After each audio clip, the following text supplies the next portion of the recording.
In this week's news article, we will take a look at the important question of global North-South balance.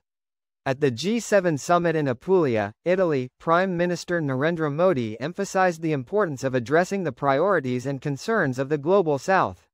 He highlighted that the countries of the Global South are bearing the brunt of global uncertainties and tensions, and it is India's responsibility to put their concerns on the world stage.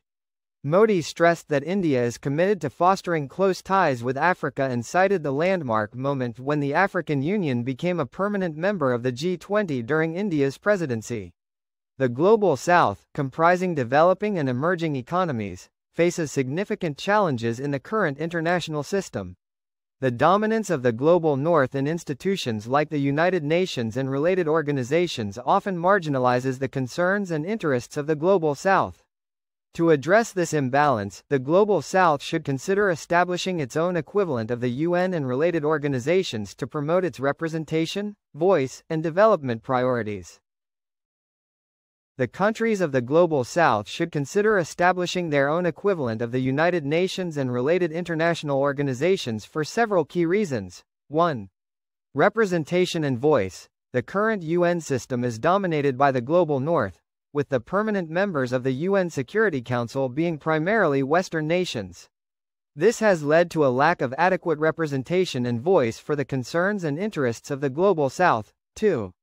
Agenda setting. The Global North has historically set the agenda at the UN, prioritizing issues that align with their interests. A Global South-led organization could better reflect the development priorities, economic needs, and geopolitical concerns of these nations. 3. Negotiating power. Acting collectively through their own institutions, the countries of the Global South could enhance their negotiating power on global issues such as trade, climate change, and international development. This could help counterbalance the influence of the Global North. 4.